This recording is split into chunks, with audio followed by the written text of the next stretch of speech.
Assalamualaikum warahmatullahi wabarakatuh. Perkenalkan, nama saya Reladita Analisa, NIM 29. Di sini saya akan mempresentasikan tugas akhir saya yang berjudul Teknik Pembuatan Mahkota Richmond pada kasus Deep Bite. Yang pertama, latar belakang ada kerusakan gigi.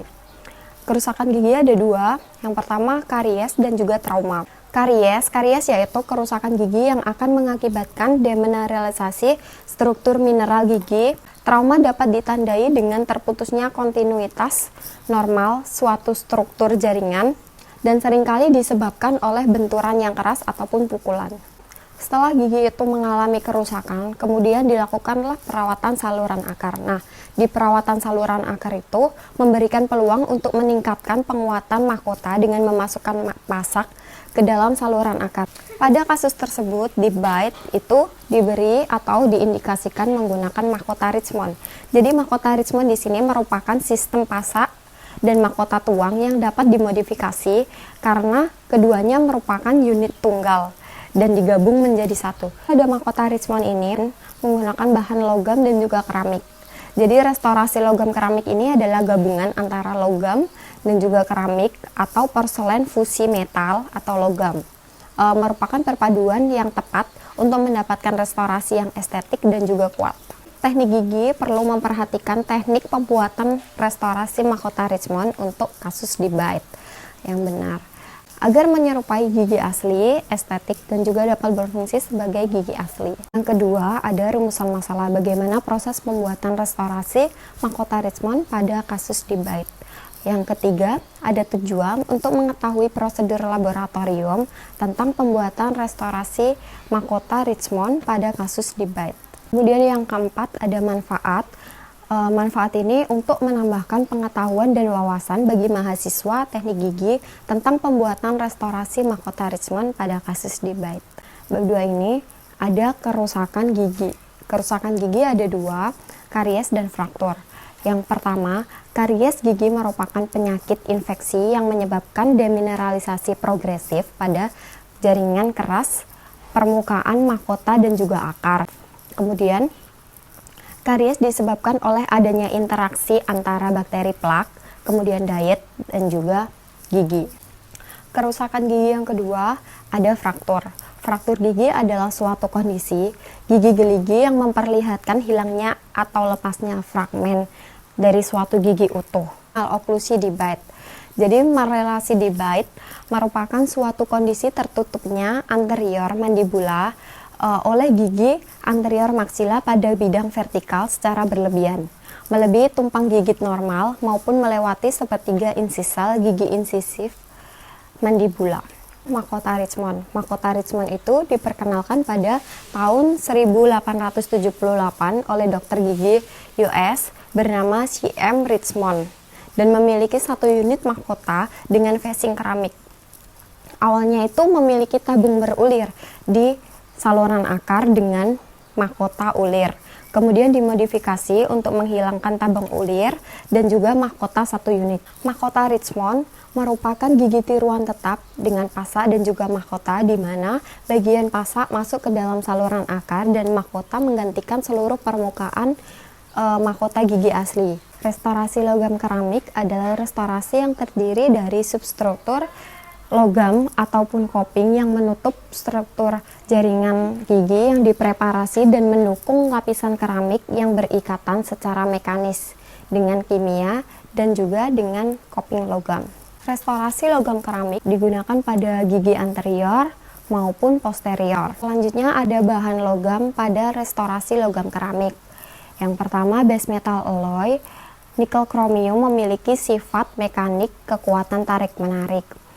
Hasil kekuatan, selanjutnya modulus elastisitas, pemanjangan dan kekerasan, kemudian ada sifat mekanik dan karakteristik perlakuan panas, yang itu untuk menghasilkan kekuatan dan kekakuan untuk restorasi cekat.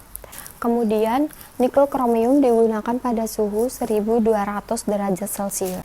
Bahan keramik pada restorasi logam keramik. Keramik merupakan restorasi indirect yang estetik dan memiliki biokompatibilitas yang baik dan ketahanan restorasi dalam waktu yang relatif lama. Pelekatan logam dan keramik merupakan keberhasilan suatu restorasi logam dan keramik karena untuk klinis jangka panjang. Perlekatan antara logam dan juga keramik merupakan hasil dari perlekatan pertama kimia, kompresif, kemudian mekanik, dan juga van der Waals. Ikatan kimia itu karena adanya lapisan oksida logam yang melebur dan saling berikatan dengan oksida keramik yang lain. Ikatan mekanik itu terjadi karena ada kekasaran permukaan logam yang didapat dari grinding dan sandblasting yang dapat meningkatkan kekuatan ikatan. Ikatan kompresif itu didapatkan setelah pembakaran dan selama pendinginan. Kemudian keramik akan menekan ke arah logam dan logam akan menekan ke arah keramik karena adanya perbedaan koefisien thermal ekspansi. Kekuatan van der Waals jadi terjadi karena adanya daya tarik-menarik antara molekul-molekul untuk membentuk molekul yang baru secara bersama-sama. Yang pertama itu penerimaan surat perintah kerja dan penerimaan model dari dokter gigi, kemudian dikoreksi antara rahang atas dan rahang bawah oklusinya dan juga bintil ataupun kerapiannya. Pada tahap kedua yaitu penanaman pada okludator. Sebelum dilakukan penanaman, model kerja dioklusikan antara rahang atas dan rahang bawah dengan baik dan benar. Cara pengoklusikannya menggunakan cara difiksir memakai stick dan juga malam perekat ataupun karet. Kemudian penanaman dilakukan secara bergantian, mulai dari rahang bawah ditunggu hingga setting dan sebaliknya. Pada tahap ketiga yaitu melakukan pelilinan pasak dan juga coping malam pada kawat stainless steel ukuran 0,9. Sebelum dilakukan pelilinan, dibuatlah karat-karat pada kawat, kemudian permukaan saluran akar dilelasi dengan dye dan kawat dimasukkan ke dalam saluran akar dan diberi inlay wax untuk membuat model malam mahkota pasak. Setelah inlay wax mengeras dan menempel pada kawat, pola lilin dilepas dan dikeluarkan dari model saluran akar dengan hati-hati. Kemudian dikoreksi dengan cara membandingkan antara model malam dan hasil preparasi saluran akar yang tercetak. Pada tahap keempat yaitu persiapan penanaman pada bumbung tuang. Yang pertama, sprue dibuat dan digabungkan dengan coping malam yang diberi inlay wax pada kawat stainless steel di bagian ujung coping. Bentuk sprue harus rata, halus, dan licin. Kemudian sprue dipasang pada crucible former dan diletakkan dalam bumbung tuang dengan jarak 6-7 mm antara permukaan malam dengan dasar bumbung tuang, dan di samping sisi kiri kanan pola malam berjarak minimal 2 mm. Pada tahap kelima yaitu penanaman pada bumbung tuang yang simulasi permukaan pasak, coping malam, sprue, dan ventilasi menggunakan wetting agent dengan tekanan ringan. Kemudian membuat adonan bahan tanam dengan cara bahan tanam fosfat bonded dicampur dengan liquid diaduk di atas vibrator lalu dituangkan secara perlahan ke dalam bumbung tuang hingga penuh dan ditunggu hingga setting. Pada tahap ke-6 yaitu burn out atau buang malam dan preheating. Pertama, crucible former dilepas dari bumbung tuang. Lalu bumbung tuang diletakkan ke dalam burnout furnace dengan lubang crucible former menghadap ke bawah. Kemudian bumbung tuang dimasukkan ke dalam preheating dengan temperatur 800 Celcius dan dipertahankan selama 15-30 menit.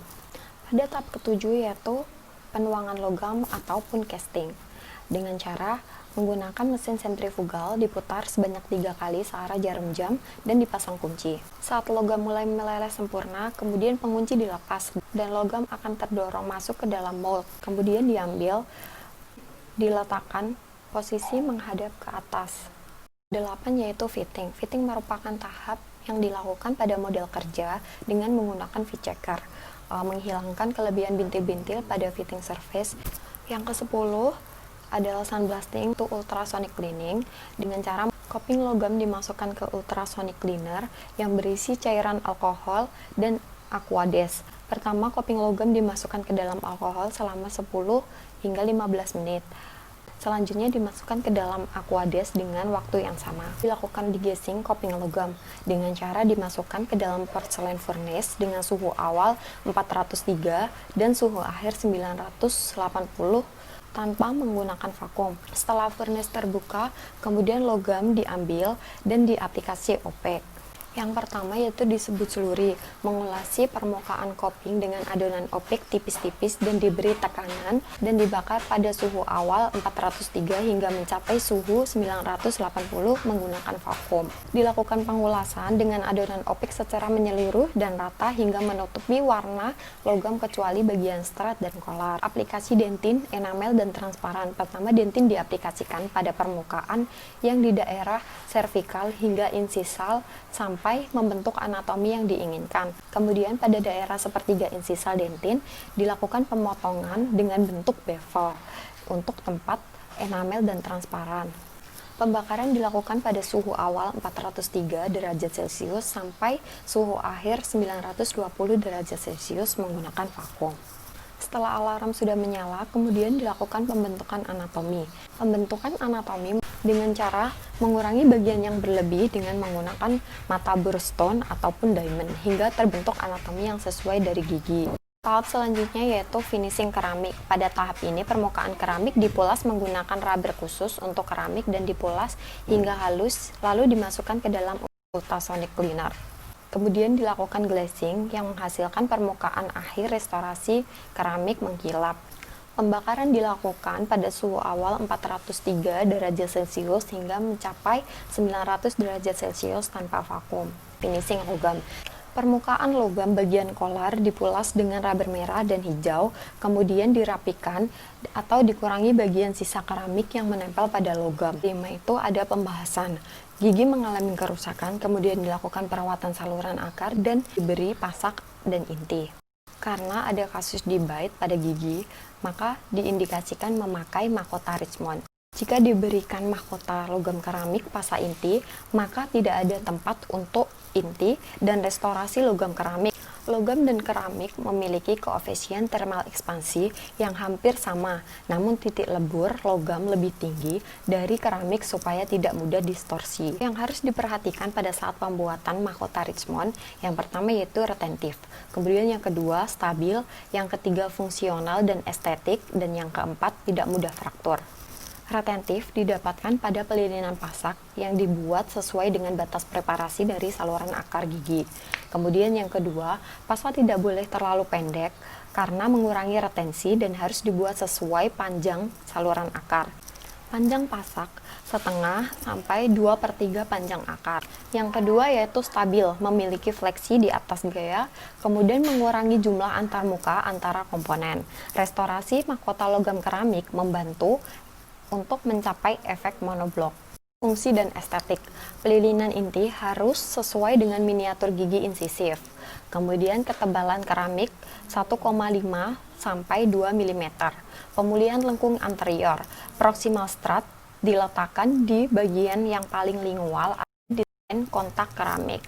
Keempat yaitu tidak mudah fraktur, jadi sudut tajam pada daerah logam yang dilapisi keramik dihilangkan dan dibulatkan. Metal ceramic junction harus memiliki sudut 90 derajat dan jarak 1,5 mm. Keuntungan dari mahkota Richmond ini sedikit atau tidak ada tekanan pada tepi servikal. Kemudian kekuatan tinggi menghilangkan lapisan semen antara inti dan mahkota sehingga mengurangi kemungkinan kegagalan semen. Kerugian dari pembuatan mahkota Richmond yaitu pertama memakan waktu, kemudian membutuhkan banyak janji dan biaya tinggi, modulus elastisitas yang lebih tinggi daripada dentin, 10 kali lebih besar daripada dentin alami, kemudian kurang retensi dibandingkan pasak.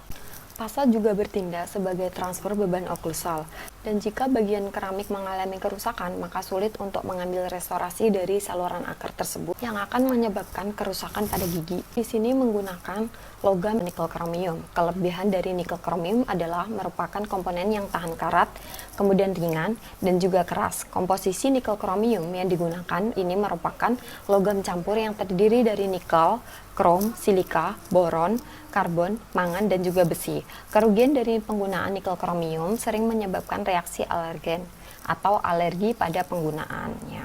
Penutup kesimpulan, prosedur pembuatan mahkota Richmond pada kasus dibite yaitu pasak dan mahkota dengan desain full metal coverage, kemudian kontak keramik dengan gigi sebelahnya untuk memunculkan estetik. Aplikasi keramik 1,5 sampai 2 mm. finishing basa coping logam, aplikasi keramik, pembentukan anatomi gigi, dan finishing logam. Saran, teknisi harus meningkatkan kemampuan, keterampilan, serta memperbanyak pengetahuan untuk memahami pembuatan mahkota Richmond secara laboratoris.